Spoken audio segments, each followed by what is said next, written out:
All right, so you're ready to get into content creation. You're ready to start your new YouTube channel. You went out, you bought yourself a new camera. That's great. Maybe you're using an iPhone. Today, we're going to talk about 3 accessories that all new content creators, all new filmmakers, and all new YouTubers should have to take their films to the next level. Let's get it. All right, so I use the small rig cage. This small rig cage right here is exclusively for the A7IV. Also can be used for the A7S3. And when it comes to a cage, I mean, it's all about versatility. I use this thing for maneuverability, versatility, and also stability. So a lot of abilities I use this cage for. So the first one being versatility, just simply you can put so many things on there. You can put your monitors, you can put your microphones on there. You can still mount this on top of other things like putting on a Ronin if needed. You could also put it on a tripod if needed. So it's just versatile. I can take a lot of the things that I need and put them on one thing and make it easier to carry, but also easier to use. I'm out shooting a music video. I know if I don't have a lot of time to change lenses, to go in and out of bags and change equipment, I know this thing right here is gonna be just the one thing that I need. Bring one thing and don't bring anything else, I'll still feel confident. If you're in run and gun, if you're in a wedding, if you're in a music video, for instance, and a guy says, oh, let's go shoot over there, and you know that's an instance that you need a gimbal, it might take you 10 minutes to set that gimbal up before you can shoot. If you have a cage, you just pick your baby up and go. All the tools that I need to make it successful, generally built right in. At the bottom of this cage right here, have a little tool for unlocking and relocking. That is great. I used to be on shoots with an older case, take my camera out of the cage. I'm looking in my pocket. I'm looking for keys. I'm asking people if they got pennies or dimes so I can unlock and relock the device. But this thing is great. Comes with a little magnetic key right on the bottom of it. Snaps right back in. Allows me to unlock, relock extremely fast. Another tool that's built right in, you have this right here, which is beautiful. You're adding different things onto your camera. You're taking different things off. You're tightening pieces on the side. You don't have to go looking in your bag to see where that tool is. And I keep calling it this tool because I have no idea what the name of this tool is. But built right into the side right there on this particular small rig, that thing is a lifesaver. So tool on the bottom, tool on the side, versatile, maneuverability, if that's a word, and stability. The very last thing is this thing can be made into whatever you want it to be. You've got slots right there to add multiple things. I added this side handle using the holes on the side, but when it comes to the holes on the side, I've got other holes on the side right here. We all know one thing that's really popular right now are vertical video. I can use the holes on that side to mount my camera on a tripod like this, film myself, and I could easily put out reels, YouTube shorts, vertical videos, just simply because of the versatility of this cage. So accessory number 1, you're a new content creator, you're a new filmmaker, just started a YouTube channel, and you want to take it to the next level. You want to move really fast, you want to run and gun, you want to shoot a documentary, get that cage. All right. The second accessory, and this accessory might even be a little bit more important than the first accessory, and that is going to be a monitor. It did for me when I purchased it in order to take it. Why didn't you guys tell me that my background Michael Perryman sign wasn't on? Jerks.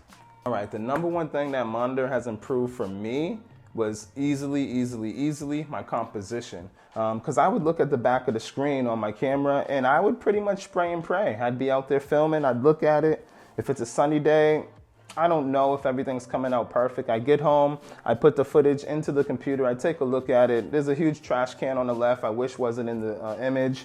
There's something going on behind us. I would have probably recomposed had I known. But you put a good size monitor, a 5-inch monitor is what I use, a 7-inch monitor if you want to be able to see it a little bit better, and that is going to change your field of view. It's going to change your composition. It's going to change your cinematic look at whatever it is you're filming. You may make some adjustments just based on the fact that you have such a better look at what you're trying to capture. Even when it comes to aperture, you want to see how much lowering that aperture is going to affect the bokeh, want to affect the background, want to affect the depth of field. You can see that way better with an external monitor than you're ever going to see it on one of the monitors that come on these cameras. I used the Sony A7III before. I'm using the Sony A7IV right now. And both of those monitors, though I love them, are pretty crappy. If it's a sunny day, I can't depend on that monitor. I'm trying to see if I'm exposed properly. I'm looking at graphs and charts and stuff as opposed to just looking at my image. And one thing that I've been challenging myself in filmmaking to do now that I've learned a little bit more is to depend on my eye. I don't care if someone tells me that your white balance should be this when you're shooting things this way. I am just now going to look at it and say, if it looks good to me, that's what I'm trying to do. My eye is what's going to make my film. And I don't care what said YouTuber told me is a must, what rule we must do. I'm breaking all rules in 22, going into 23. But back to the monitor. That monitor is one of the main tools that I'm going to use to do that.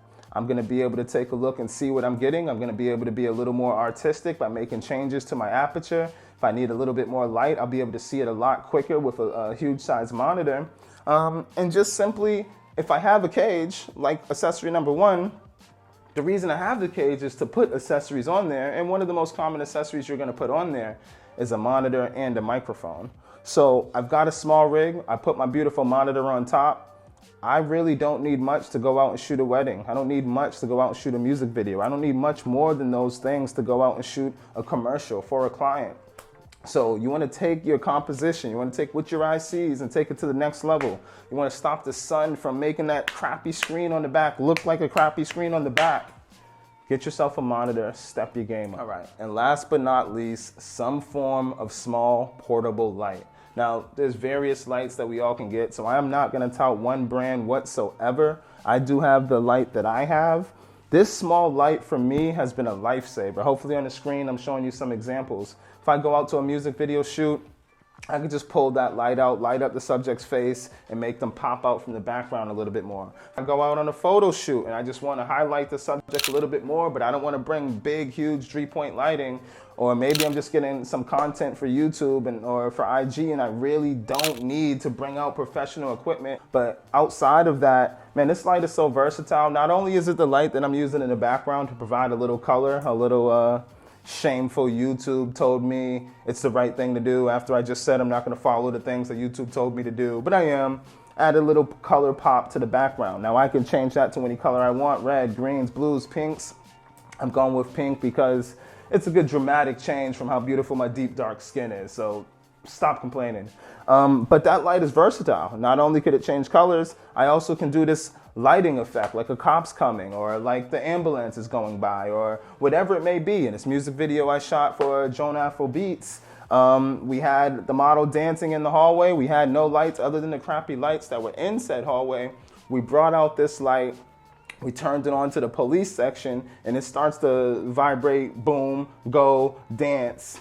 And sure, it's a regular looking scene, but the light took that scene and made it a little bit more than it is. All right, those are my top 3 accessories: cage, monitor, light. My name is Michael Perryman. If you like what you see, please subscribe. Like I said, I'm trying to get out more videos. I'm trying to be more consistent. I'm gonna do at least 3 to 4 videos per month. I try to do 1 per week, and I just don't have the time, but maybe if I go full time, I could get the time if you watch more of my videos. So once again, Michael Perryman, and as always, don't wait, create. Let's get it. All right. Can't you paused it or you stopped it? I'm gonna pick it up. Great. I'm gonna pick it up right there. And you're gonna do. I'm gonna adjust one thing on this camera. And it's light. Yeah, I like it.